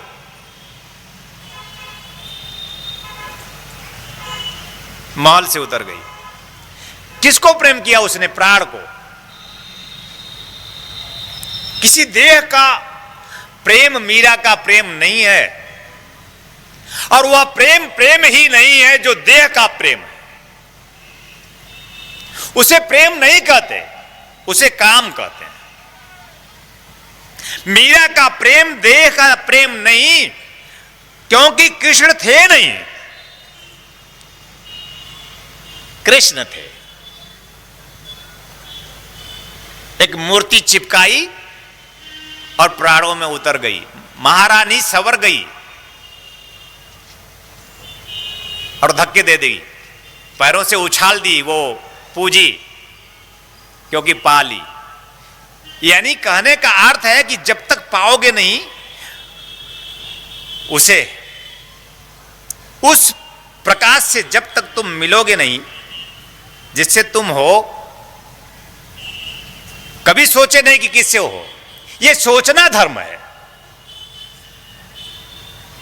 कभी नहीं सोचे कि कहां से आए, मिलेंगे कि नहीं मिलेंगे। मानव जीवन का पूर्ण वो जो है सदशास्त्रों में हम पूरा करेंगे या नहीं करेंगे, ऐसा चिंतन 24 घंटे में एक बार करेंगे या नहीं करेंगे, जब पर बैठकर यही सोचेंगे या नहीं सोचेंगे। समझिए जरा सा, भागिए, दौड़िए, उन्मुख होइए, इंतजार कीजिए, प्रेम में रहिए, प्रतीक्षा कीजिए और इंतजार करिए, प्रतीक्षा कीजिए उसका। और ये सब प्रेम में होता है। प्रेम होगी तो प्रतीक्षा होगी। प्रेम के बिना इंतजार किसी काम नहीं करते। और प्रेम ये कि प्राणों की चाह है क्या, मानव जीवन की पूर्णता की अभिप्सा है क्या, क्या हम सोचते हैं भी ऐसा? कोई एकाक बिरला शायद सोच पाता है, और जो सोचता है वो भी देह में रहता है, जो सोचता है वो भी मन में रहता है, जो सोचता है वो भी उससे आगे के प्राण में रहता है। पहुंचता है वही जो सोचता है। जब भगवान बुद्ध को ज्ञान हुआ और उन्होंने धम्मपद लिखा तो उसमें पहला ही सूत्र लिखा, जो सोचोगे वही बनोगे। मैं ऊर्जा हूं, मैं शक्ति हूं, मैं तटस्थ हूं, मैं आलोक हूं, मैं प्रकाश हूं, परम हूं मैं। तुम्हारा चिंतन सद का होगा तो मैं तुम्हें सद से परिचित कराऊंगा। तुम्हारा चिंतन असद का होगा तो मैं असद के रूप में तुम्हारे अंदर विराजमान हो जाऊंगा। तुम्हारा देवत्व का चिंतन तुम्हें देवता बनाएगा और तुम्हारा दैत्य का चिंतन तुम्हें दैत्य बनाएगा। तुम्हारा ब्रह्म का चिंतन तुम्हें ब्रह्मानंद से भर देगा, मैं ही हूं, और तुम्हारा राक्षस का चिंतन तुम्हें राक्षस बना देगा। अपयश के पात्र बनकर इस संसार में तिरस्कृत हो गए तुम। एक मानव जीवन ही तो है केवल धन्य है, बाकी जीवन तो अधो।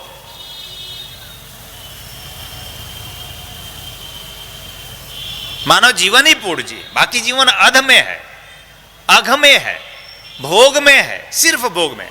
लेकिन मानव जीवन ही है कि जो भोग के साथ साथ योग में है, रहना चाहिए, हो सकता है। ये मानव जीवन ही है कि भोग और मोक्ष, भोगस्थ मोक्षस्थ मानव जीवन है। हमने कहा पुराने का अर्थ होता है जो ज्ञानस चेतना से पूर्ण हो जाए, और ज्ञान ये कहता है कि गुरु के खाने के पहले शिष्य खा ले तो यह ज्ञान है। और तुम खाकर मुझसे मिलने आए हो और मैं बिना खाए तुमसे मिलने के लिए बैठा हूं, और तुम पुराने कैसे हो सकते हो? ये ज्ञान के लिए मैं बोल रहा हूं। एक नीतिगत स्थितियां तुम्हारी सही हो, तुम्हारी नीति और नियति दोनों में फर्क है। दोनों के तुम संज्ञान में नहीं हो, दोनों के अंधकार में, अज्ञान में हो तुम, दोनों के अविद्या में हो तुम। तो पुराना वही जो वृद्ध है, वृद्ध वही जो ज्ञान से पूर्ण है। अभिवादनशील से नित्य वृद्धोपि, उसकी ही सेवा हो। किसकी? वृद्ध माता की, पिता की, गुरुजन की सेवा नित्य हो। स्थूलतः माता पिता गुरु का आत्मसम्मान, माता पिता गुरु के प्रति प्रेम की भावना, उनके प्रति समर्पण की भावना। अब आप पूछेंगे कि ऐसे होंगे, वैसे होंगे, कैसे होंगे, तो हम कैसे करेंगे प्रेम? मैं कहता हूं कैसे भी हो।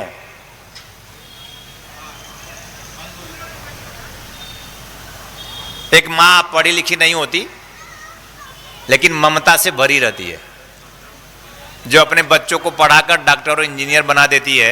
ये मां की ममता ही तो थी। राम राम जपिए, बैठिए कहीं, बैठिए, इतना क्या डरना, हम तो अभी यहीं बैठे हैं। इधर देखिए, मैं यहां पे हूं। 10 साल बाद एक महिला मुझे गोरखपुर में पहले 10 साल पहले मिली थी। टेंट लगा हुआ था, तूफान उठा, वो महिला उठ के भागने लगी बचने के लिए, और ये साउंड बॉक्स रखा है स्टैंड पर लगा था, उसी के ऊपर गिर गया जो भाग रही थी, तो उसका सिर फूट गया। सब बैठे, हम बैठे, कुछ लोग और भाग रहे थे, जो जो भाग रहे थे उन्हीं उन्हीं को चोट लगा। बोले भाई बड़े अच्छे शिष्य हो तुम लोग, गुरु यहां बैठा हुआ है और तुम जा रहे हो, भाग रहे हो। 10 साल बाद मिली वो महिला मुंबई में, गुरुजी मैं वही हूं जो भाग रही थी। दीक्षा ली उसने 10 साल बाद। स्वीकार करो, पहले रुक जाओ, थोड़ा ठहरो, जो स्थिति हो रही है होने दो, तुम अपने आप में आओ, जो घटनाएं घट रही घटने दो, अपने आप में आओ, ईश्वर में आओ, प्रेम में, अल्लाह में आओ, प्रेम में, ईसा में आओ, प्रेम में, मूसा में आओ, प्रेम में, कबीर में आओ, प्रेम में, रहीम में आओ, प्रेम में। सारे सदग्रंथ प्रेम प्रेम प्रेम, सिर्फ प्रेम, प्राणों की पुकार है, प्रेम। तो अभिवादनशीलस्य नित्य वृद्धोपि सेविन चत्वारि तस्य वर्धन्ते। 4 चीजों का विकास होता है, 4 तथ्यों पर जीवन प्रकाशित होता है, जीवन खिलता है। आयु, हमारी आयु बढ़ती है, यानी अगर हम अल्पकालिक आकस्मिक दुर्घटनाओं के शिकार होने वाले हैं तो हम नहीं होंगे। कैसे? माता पिता गुरुजन के चरणों की प्रीति, उनकी पूजा, उनका आत्मसम्मान करने से, कि नहीं, आयु बढ़ जाती है। विद्या, हम प्राण की ओर, विद्या क्या है? प्राण। विद्या क्या है? आत्मा। विद्या क्या है? परमात्मा। हम जो कुछ भी जानते हैं सब अविद्या है, क से लेकर ज्ञ तक सब अज्ञान है, सब अविद्या है, सब केवल देहगत है। और इसके पार जो प्राण है, प्रकाश है, आत्मा है, परमात्मा है, वही विद्या है।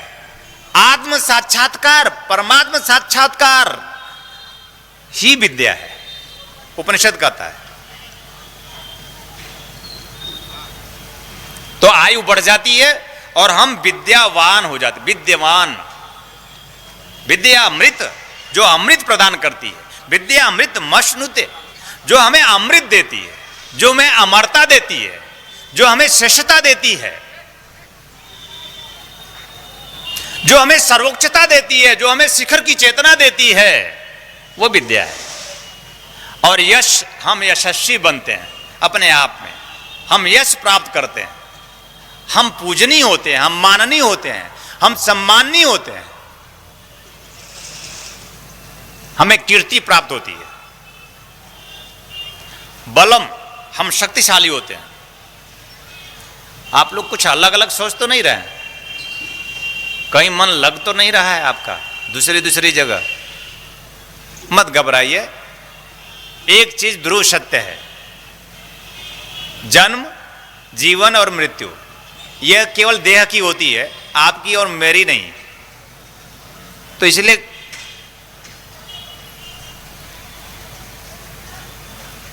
और मृत्यु वहीं होती है जहां निश्चित है। निश्चित स्थान पर ही मृत्यु सुनिश्चित है। जब तक उस निश्चित स्थान पर आप होंगे नहीं, तब तक मृत्यु आपकी होगी नहीं, चाहे जो भी हो। और आप घबराइए मत, आप जहां बैठे हैं वह मृत्यु का पथ नहीं है, वह अमृत का पथ है, वह अमृत्यु का पथ है। तो ऐसे देहगत भी स्थितियां आपकी अभी नहीं जाने वाली, अभी तो बड़ा भोग है, अभी तो कम भोग है ना, अभी तो और भोग भोगना है, बहुत कुछ देखना है। और उसी देखने में हम उसे देखें जिसके लिए हमारा जन्म हुआ है। आयुर्विद्या यशो बलम, आयु वृद्धो भी न वृद्ध। ये माता पिता गुरु, आयु वृद्धो भी न वृद्ध, ऋषि कहता है, ज्ञान वृद्धो भी वृद्ध। कि माता पिता और गुरु, इनका अभिवादन नित्य करो, इनकी पूजा करो, इनकी प्रार्थना करो, इनका आत्मसम्मान करो। आयु वृद्धो भी ना वृद्ध, ज्ञान वृद्धोपवृद्धक, इनके पास ज्ञान हो। ज्ञान क्या है? बोले प्रेम। ज्ञान कोई पोथी नहीं कि मां MBBS होगी तो ही मां होगी, तब तो ऐसे भारतीय नारियां तो त्याज्य हो जाएंगी। कम से कम भारत में तो बहुत ऐसी संख्या होगी हमारी माताओं की जो असम्माननीय स्थिति अपने बेटे बेटियों से प्राप्त कर लेंगी। ये ऐसा नहीं था। आयु वृद्धोपि ना वृद्ध, ज्ञान वृद्धोपि वृद्ध। वृद्ध वो जो ज्ञान से पूर्ण हो। बोले हमारा ऋषि कहता है ज्ञान क्या है? कबीर साहब कहते हैं 2.5 अक्षर प्रेम का, पढ़े सो पंडित ज्ञान होए। प्रेम ज्ञान है, प्रभु ज्ञान है, आत्मा ज्ञान है, परमात्मा ज्ञान है। जो अपनी प्राण की ओर, अपनी आत्मा की ओर बढ़ता है, यह ज्ञान है। और मां हमेशा अपने प्राण की ओर होती है, क्योंकि उसका पुत्र, उसकी पुत्री एक माता पिता के लिए उसके प्राण होते हैं। कम से कम माता के लिए तो पुत्र पुत्रियां प्राण है। ना हो तो कमर टूट जाती है माता पिता की। हो और अब अल्पकालिक मृत्यु हो जाए तो कमर टूट जाती है। हो और दुर्घटना हो जाए, पुत्र समाप्त हो जाए, कमर टूट जाती है।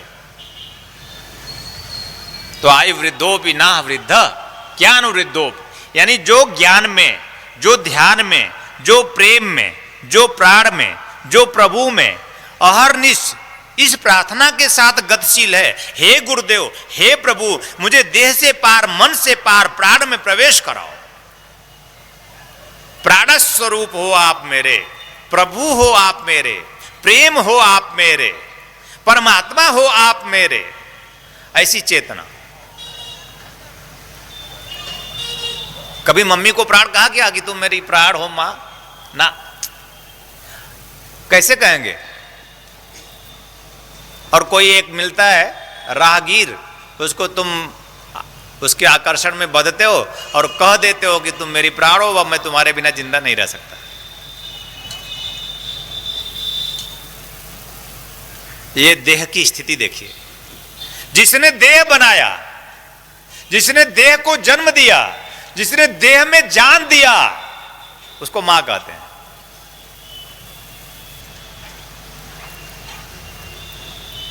उसको प्राण नहीं कहा। मेरी मां मेरी प्राण है।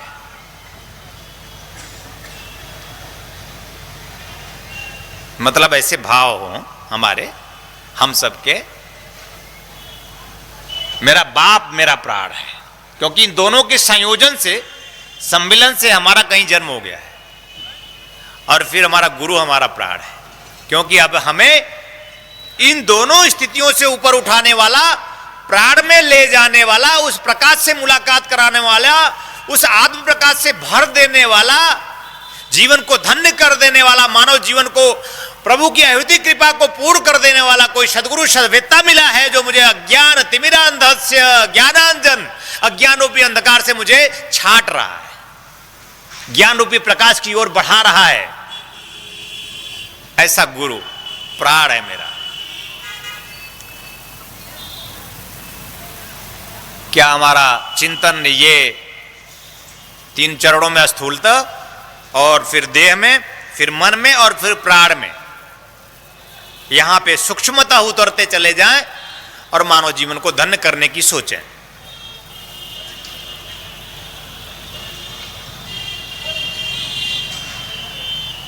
सोचेंगे? कभी आप सोची गुरुदेव मुझे ले चलो अपने आप में? हमारे सामने तो बहुत लोग सोचते हैं, मेरे बिना कितने लोग तड़पे, कितने लोग विरह में आए, कितने साधक और शिष्य स्वयं में आंखें बंद करके समाहित होने की सोचे।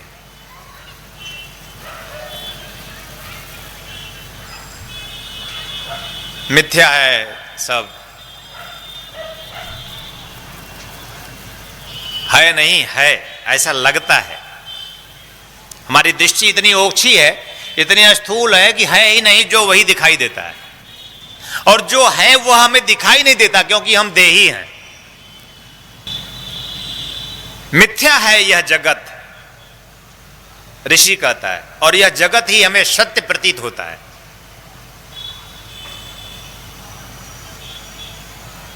जो कुछ भी दिखाई देता है ही नहीं, ऋषि कहता है, और यही मुझे सत्य लगता है। जबकि सत्य ही सिर्फ सत्य, ईश्वर सत्य है। सत्य ही सिर्फ सत्य है, ईश्वर ही सिर्फ सत्य है। और यह सत्य स्नेह है, यह सत्य शिवानंद है, यह सत्य प्रेम है, यह सत्य प्रभु है, और सचमुच यह सत्य प्राण है। सचमुच और गहरे में जाएं, यह सच, यह सत्य आत्मा है। सत्य है सिर्फ आत्मा, जिसकी तह तक तुम्हें जाना है, जिसमें तुम्हें जाना है, जिसके लिए तुम्हारा जन्म हुआ है, जिससे तुम हो। जो कुछ दिख रहा है वो सत्य नहीं है, जिससे दिख रहा है वो सत्य है। तुमने कभी नहीं सोचा कि किससे दिख रहा है। तुम्हारी आंखों में रोशनी कौन है?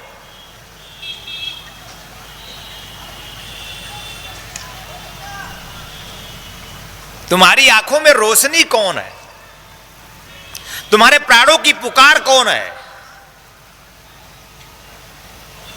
देह की प्राण, व्यक्ति या शक्ति? अगर तुम्हारे जीवन में तुम्हारे प्राणों की पुकार व्यक्ति है, तो तुम समाप्त होने की ओर हो, तुम मृत्यु की ओर हो, अमृत की ओर नहीं। अगर तुम्हारे प्राणों की पुकार शक्ति है, यानी प्राण, आत्मा, वह आत्म शक्ति, वह परमात्मा शक्ति, वह शिव शक्ति, वह आनंद शक्ति, तो तुम अमृत की ओर बढ़ गए, असत से सद की ओर बढ़ गए। यानी अब समझ लेना कि बढ़ने लगे हो। प्राणों की पुकार क्या है? प्राण। प्राणों की पुकार क्या है? आत्मा। प्राणों की पुकार क्या? शक्ति, वह आत्म शक्ति, वह परमात्मा शक्ति। अगर तुम्हारे प्राणों में ऐसी हुक है, मेरे प्राणों में तो हुक है ऐसी, 24 घंटे में एक आध बार तो जरूर कहता हूं, जो भी चाहिए लीजिए, अपने आप को दीजिए। अगर न्यौछावर भी करना पड़े इस जीवन का, तो अपने आप को दीजिए, और मैं तैयार हूं, आप आदेश दीजिए। क्योंकि कुछ भी किए बिना, कुछ भी करके प्राप्त आप हो नहीं रहे हो। न करके तो वह कभी प्राप्त नहीं होता। जितना विधा हम आपको बताते हैं वो करो, और करके उतरो, उतर करके पूर्ण हो जाओ। तुम्हारी पूर्णता तुम में है प्रिय, तुम्हारी पूर्णता तुम में है प्रिय, तुम्हारी पूर्णता प्राण है प्रिय, तुम्हारी पूर्णता आत्मा है प्रिय, तुम्हारी पूर्णता जीवन की परमात्मा है प्रिय। मैं तुम्हारा सद्गुरु, सद्ज्ञान देता हूं तुम्हें, दीक्षा देता हूं तुम्हें कि तुम उस पूर्णता को, उस प्रियता को प्राप्त करो, ऐसी शक्ति देने के लिए। और अंधकार छाटो, अज्ञान रूपी अंधकार तुम्हारे जीवन में छाया हुआ है, उस अज्ञान रूपी अंधकार को तुम छाटो, ज्ञान रूपी अंजन लगाओ। यही ज्ञान है। देह से मन, मन से प्राण, प्राण से आत्मा, आत्मा से परमात्मा, और मैं तुम्हारा हूं, तुम हमारे। एकमात्र प्राण हूं मैं, एकमात्र आत्मा हूं मैं। आगे कहूं तो तुम्हारा भ्रम, तुम्हारे बुद्धि का भ्रम की बढ़ जाएगा कि एकमात्र परमात्मा हूं मैं। तो तुम्हारे बुद्धि का भ्रम तुम्हें भटकाएगा कि एक व्यक्ति कैसे परमात्मा हो सकता है। राम भी व्यक्ति थे, कृष्ण भी व्यक्ति थे, क्राइस्ट भी व्यक्ति थे, सब व्यक्ति ही व्यक्ति थे। तुम्हारी ही तरह उन्होंने भी अपनी मां के गर्भ से जन्म लिया था, हमारी ही तरह। और तुम्हारा जन्म तो फिर भी अच्छे बेड पर हुआ था, हॉस्पिटल में। आज तो अच्छी व्यवस्था में तुम्हारा जन्म होता है। कृष्ण का जन्म तो जेल में हुआ।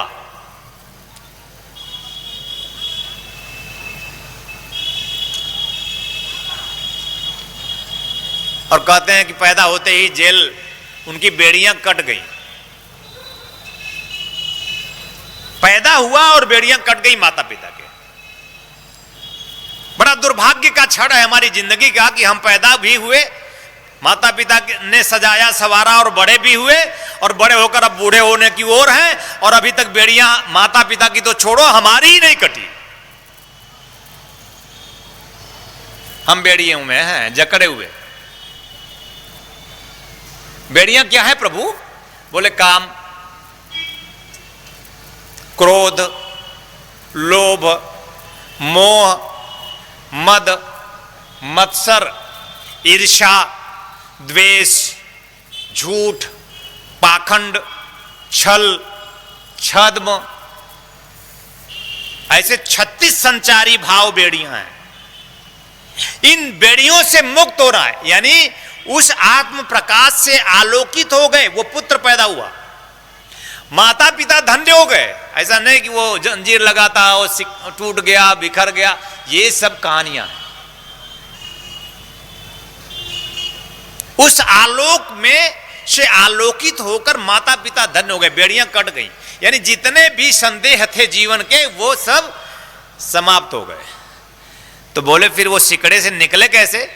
तो बोले उस आलोक से जो आलोकित हो जाता है वो उसके सम्मोहन में हो जाता है, वो जैसा चाहता है वैसा काम करता है। तो जो वहां खड़ा था सैनिक द्वार पर, इतना सम्मोहित हो गया उस आलोक से कि जाकर के उनके माता पिता की बेड़ियों को खोल दिया। ये पहली बार सुन रहे होगे।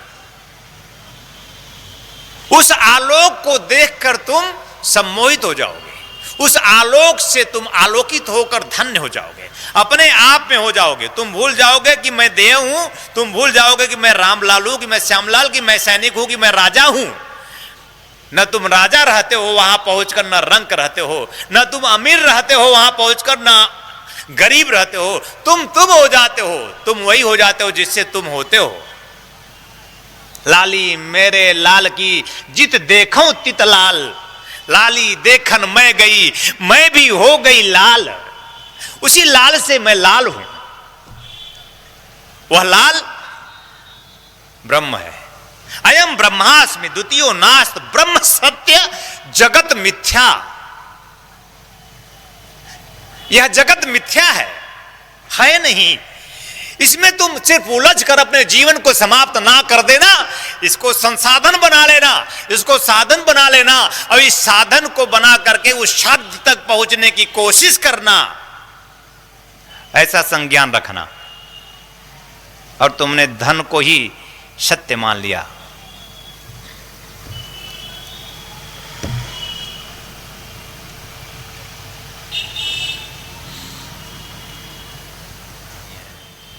और तन से जुड़ा हुआ वह समस्त संचारी भाव भी सत्य नहीं है। ये सब इसके गुण धर्म हैं, देह के। काम, क्रोध, लोभ, मोह, मद, मत्सर, ईर्ष्या, द्वेष, झूठ, पाखंड, सब देह के कारण है। जिस दिन देह यह जाएगा, ये सब अपने आप चला जाएगा, किसी तपस्या की जरूरत नहीं होगी। और इसके लिए तपस्या करो भी मत। काम चला जाए, क्रोध चला जाए, लोभ चला जाए, मोह चला जाए, जाएगा नहीं, गया भी नहीं। बोले तब मुक्ति कैसे गुरुदेव? बोले प्राण की पिपासा में आओ, प्राण की पिपासा में आओ, आत्मा की जिज्ञासा में आओ। आत्मवान बनने के लिए अपने जीवन में तुम आगे बढ़ो। उत्तिष्ठित भारत, उठो हे भारत, प्रकाश की ओर लीन हो जाओ। रत माने लीन होना, भा माने प्रकाश, भारत, भा माने प्रकाश, रत माने लीन। उस प्रकाश की ओर, उस प्राण की ओर। उस प्रकाश मतलब वो नहीं, ये जो यहां जल रहा है या जो आकाश मंडल में तारे टिमटिमा रहे हैं वो प्रकाश नहीं। ये सूरज चांद तारे प्रकाश नहीं है। प्रकाश तुम्हारा प्राण, तुम्हारी आत्मा, प्राण प्रकाश है।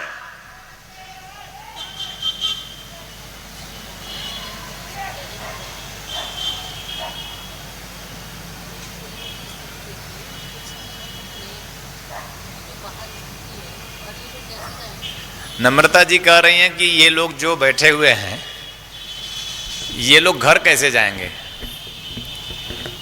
मैं इसलिए बोल रही हूँ, जो माहौल है माहौल जो है इसलिए वो बोल रही हैं। सब वही सोच रहे हैं, आप सब लोग वही सोच रहे हो जो माहौल है क्या? सब वही सोच रहे हैं, सबको देखिए खाली। बैठिए बैठिए, फूल की जरूरत नहीं है, अभी ले लेंगे, बैठिए, जल्दी नहीं है घर जाने की।